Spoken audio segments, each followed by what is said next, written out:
Welcome to Hill Country Hustlers podcast. This is episode 6, and I'm here with Katie Cosper, the owner of Hill Country Mecca and Pax Coffee Shop, a true Hill Country hustler. So we're going to ask her a couple questions and learn her story and see what we can find out.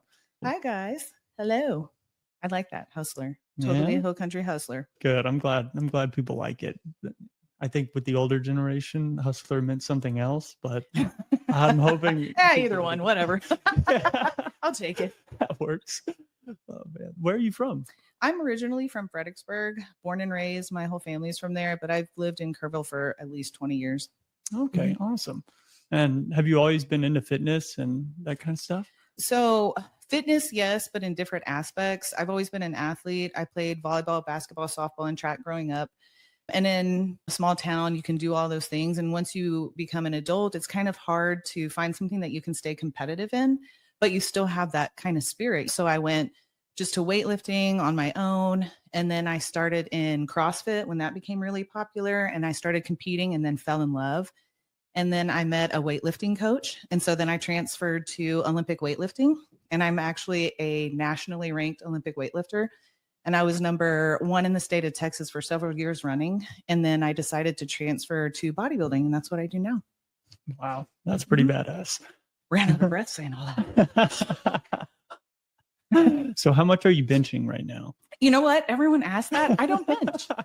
Yeah. I do dumbbell floor bench, but I don't do a traditional bench. That's not something that's really required for my position. Yeah. It's a great movement for power, but that's not what I'm doing. Right. So I don't actually have to bench. Yeah. Okay. I'll try not to go on too many tangents, but so dumbbells better for building muscle, right? Not necessarily. They're both good for building muscle, but the bench is really good for a power movement. So if I was going to be playing football or doing Olympic weightlifting, like those kind of power fast movements for sure. But for bodybuilding, it's more aesthetics, slow controlled reps, making sure that you're controlling that weight and really adding density into your muscles. Yeah. Okay. So there's a lot of like knowledge that goes into running a gym, I'm guessing. And you're a trainer as well. So yeah. How is the learning curve for you once you took over training other people? Honestly, it wasn't something that I had originally started out wanting to do. It kind of fell into my lap. Like when you start to do things that people want to try to do, they come to you for help. They come to you looking for advice. And it really piqued my interest. So I started really looking into how I can help other people. And I just found this passion for helping young girls and women in the gym.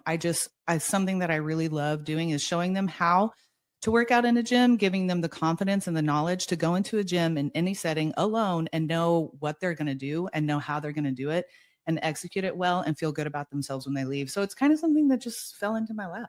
Yeah, that's a really cool, objective, because I've been to a gym and I remember my first time, I didn't know what was going on. I didn't want to try anything new. It's like, you feel like everybody's watching you. You do. So, that everyone always says that, like they're going to be watching me. Most people feel exactly how you do. Even the ones that look like they know what they're doing inside are like worried about what other people are thinking. Most people are just in their zone, doing their own thing, just trying to get through their workout. That's kind of what I came to realize once I learned things. Like nobody's really paying attention. I'm not paying attention to anybody else. Yeah, they're not. Nobody's paying attention. Nobody cares what you're doing. And if anybody does anything goofy, like I think I'd like to go give them advice, not point and make fun of them. Yeah, Look exactly. at that weirdo. So honestly, I think that's just something, being a business owner, a gym owner for sure, you've learned like some of the cliche of the gym setting. And most people that are in a gym, even when they know what they're doing, they're super nice and they want to share their knowledge and they want to help you. And if they see you with bad form, they want to come chat with you. Or if they see you, hey, you look like you've been working out for a long time, they want to start a conversation. And it really builds a community based off people that have some of the similar interests. And it's a great place for everyone. I haven't been to Hill Country Mecca myself. I'm sorry. Why? 2 blocks down the street. Yeah, I know. Walk there. My brothers have gone. Oh, okay. Thank you, brothers. I've heard like this community is pretty positive. I've heard good things from friends and my brothers that you guys are fostering a really good community. So we try. I guess how challenging was that for y'all? Honestly, it's really the people that did it. When you open up a space, you don't really know what's going to happen. Like starting a business brand new, like you don't really know what's going to happen. And so the people really made that happen. You have these kids that come in and they're strong and they're doing powerlifting, and you have an older generation that grew up in the golden era of bodybuilding and they want to work hard and they're recognizing the younger people working hard. And then you have me training women and teaching them how to do it. And so it's just the people have created a really good community. So it was them that did it, not even me. That's awesome. Do you talk to other gym owners outside of Hill Country area? Yes. My God.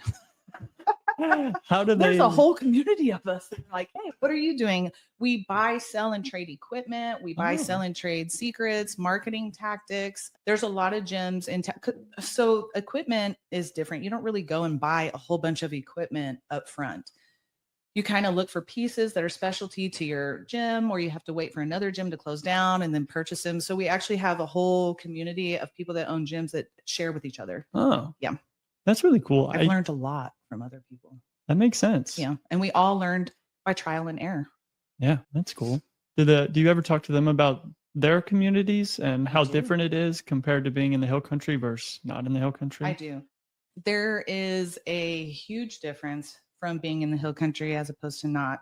Most gym owners that I talk to are in bigger cities. And so their demographic is a lot younger typically, but it's larger. So they have a whole group of people, 200 or 300 people in between the ages of 20 and 35. Whereas I'll have 300 people between the ages of 13 and 80.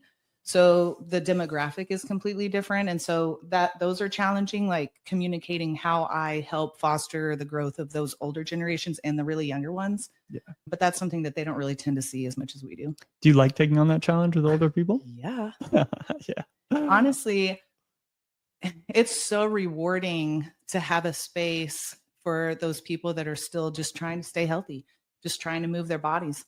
And we have a lot of them that grew up in the golden era of bodybuilding. And you have these, I just actually did an interview today. This man is 65 years old, just moved here from Vegas. He used to be a power lifter back in the day. And he came, and they don't necessarily there's a space for everybody here, but they don't necessarily want a space that's quiet and you can't lift heavy and you have other people that are messing with you. They want to go, they want to work hard. They want to push their bodies as hard as they can. Still, it makes them feel good. And they're not necessarily trying to break any records, but they want to still feel that spark and that weight on their bodies. And it's pretty cool to have a space for them too. Yeah, that's pretty cool. I think, what is it? The gym with the meathead siren or whatever? Planet Fitness. Planet Fitness. I see that all the time. The lunk alarm? All the memes. Yes, the lunk alarm. I see the memes of people making fun of that. That's pretty goofy. I get it. If it's a role. Business, yeah, it's a business strategy, and I understand. And again, there's a space for everybody, and that space makes people feel comfortable to go there. And if that's what's going to motivate them to go, then lunk alarm it is. Pizza on Fridays it is. That's what they do. Pizza on Fridays. Oh, okay. And lunk alarms. If that's what gets them to go, as long as they're moving. That's all you can ask for. I guess, how do you see Marathon Fitness evolving in the next 5 years? Because y'all have done a lot of evolving in the last 5 years. Yes. So it used to be Marathon Fitness. It's Hill Country Mecca now. Sorry. No, just for clarification, that was the original title of the gym. There was some trademark issues. I guess Marathon Fitness is used a lot across the board, across the health industry, just with used equipment and things like that. So I changed it. So Hill Country Mecca, that's what we are. We started off in a garage style gym out towards Ingram. And it was really meant for a personal training gym. It wasn't an open gym. Started off with just a few pieces of equipment, and it just blew up. There was people that were wanting training for their kids and training for themselves and training for their spouses. And it just kept growing and moved into the space that was next to it too. So I went from 2,000 square feet to about 4, and people were wanting to come in and work out on their own. And so I was having to get more equipment. And then we just moved over to this other space on Broadway, 1121 Broadway, and it's 5,000 square feet full of equipment. And it's just been such a blessing. We have central heat and air now. So there's that. It got pretty hot in the garage style gym, but I just want to continue to grow, continue to introduce more trainers, continue to introduce new equipment, continue to push myself in a competitive aspect to continue to bring education to my clients and my members. But it's a fun space. That's what's most important to me, is having this space. You have loud music. You can use chalk. You can take your shirt off if you want. You can slam the weights if you want. It's like a home gym away from home. Just clean up after yourself. Really, just make everyone comfortable. Go in there, get your workout in, feel good about it, and then go home. It's just a cool space. I like it. How do you know you haven't been there? That's true. Yeah. Oh man, I messed up. Should have pointed that out. So I do want to touch on PAX in a minute, but one more question about the gym. Yeah. What was the biggest hurdle for you whenever you took over the gym, or maybe up until this point? What has been the biggest hurdle? Probably time management, honestly. There's a lot of different factors that go into that type of schedule. And you have people that want to train really early in the mornings or really late in the evenings, but it's also a 24-hour gym. So really trying to manage accommodating everyone's needs, but also my own time, I would say. So time because I also have PAX and I have 2 kids. So it was really the time management part was most difficult, but I get to wake up every day and my job is fun. So it doesn't make it that hard. Yeah. If I got to go at 10 o'clock at night real quick, I got to go. It's fun. That's cool. At least you own the shop that you're going to. Exactly. Yeah.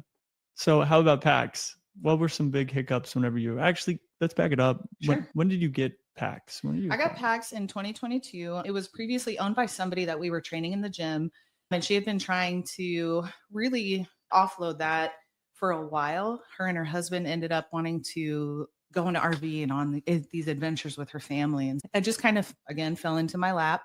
And so once I took over, I found a new passion for being a business owner in general. Before that, I did marketing and business development for a senior healthcare company for almost 15 years. And so I was always working for other people and just you're under someone's thumb and you don't really have the power to get creative or really personable with people that you're working with. And so this gave me a space where I got to be creative with my baking. I've always loved to cook. And so the baking aspect is so much fun. And we have our set of regulars that they know me by name. I walk in, we have conversations. I know about their whole life. It's a community staple, I would say. Wow. That's really cool. I guess I never thought of coffee shop owning, but you probably get a lot of regulars that are Regular community. every day. I love that. Any kind of community work. Not community work, but whenever your work feels like you're in a community. That's awesome. And it's so rewarding. I didn't know it was going to be like that when I took over. And so I took it and I wanted to add some changes. I added some tables to where people could go and set up work if they wanted to work in there all day. I extended the pastry cabinet. I extended the menu. But it's these regulars that have been a consistent every single day. And it's because of them that we've been able to stay open this whole time. As the regulars, the people of Kerrville that come every single day. Thank you, Kerrville. I love you. So do you have any like protein items getting brought onto the PAX menu now? No, God, no. I'll keep that stuff for the gym. No. All separate. I got cookies and coffee cakes and banana breads and lemon loaves. I have a phenomenal panini menu. I'll keep all the healthy stuff somewhere else. Again, balance. I can do all the baking and then I get to go work out. Yes. Totally separate. So what has been your favorite part of being an entrepreneur now? Showing my girls what hard work can actually do. You don't start off as a business owner super successful right away. Yeah. And I had to work my way up to a point where I had value as an adult and value as a professional. And then I now get to express that in something that's for me and for my kids. And so to show them that this is where all of my hard work has gotten me, and this is where my hard work is going to continue to bring us, that's something that's really rewarding for me. Yeah, that's really cool to hear. You have 2 kids? I do. 2 daughters? 14 and 9. Oh, that's awesome. Oh, so awesome. So awesome. What grades are they going into? So I got one, she's a freshman. She's going to Tybee. And then I have another one going into 4th grade at Tally. Oh, nice. Yeah. Tally Eagle. Yes. Whoop, whoop. Awesome. It's fun. No, just it's like having your own little girl gang. Yeah. And like Rosie, she's my little one. She likes to come in and bake with me all night and we try new recipes. And Madeline, she's in athletics. And so I actually train her specifically for track. And it's really cool to incorporate what I'm doing professionally into my household. So I like that a lot. Yeah. I can only imagine, but that sounds awesome. Being able to train. They better be the best. I'm just kidding. Yeah. I'm just kidding. If you're not going to be the best at track, you're going to be the best baker. So I guess with PAX, what has been the biggest hurdle? I would say growth, probably. I think, honestly, Kerrville is a very particular type of market, especially for a small business. It doesn't necessarily offer a lot of fostering opportunities for small business owners. So you really have to get creative in how you bring people to your business, but also keep them. So you have to make sure that your employees are consistent, that they're offering excellent customer service, that they're offering an experience every single time to make sure that those people want to come back.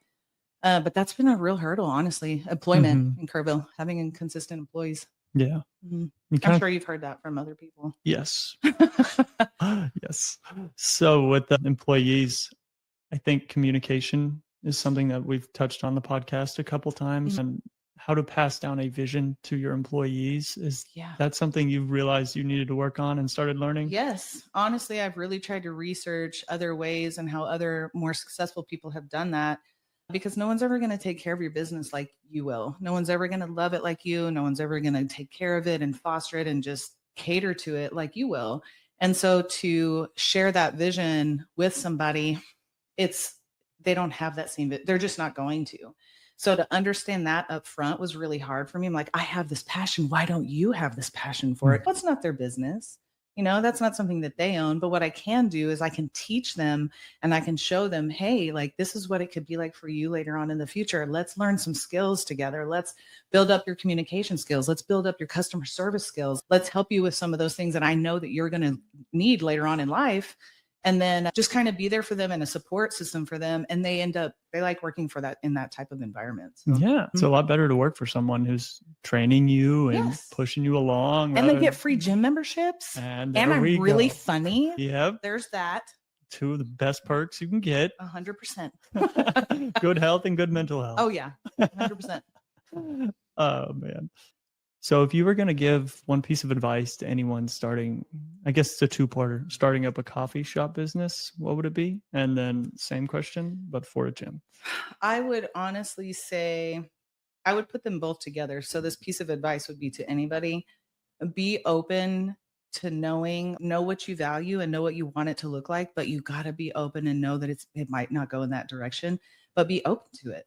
Be open to the shifts and the ebb and flows of owning a business. Like you got to grow with things. Sometimes you got to cut things back, and it doesn't always align with what you really think, but sometimes it ends up being better. So just kind of be open-minded. Okay. Yeah. I think entrepreneurship comes with a lot of freedom, and it makes some people uncomfortable, but some people love it. You have a lot of freedom, but you really don't. Yes.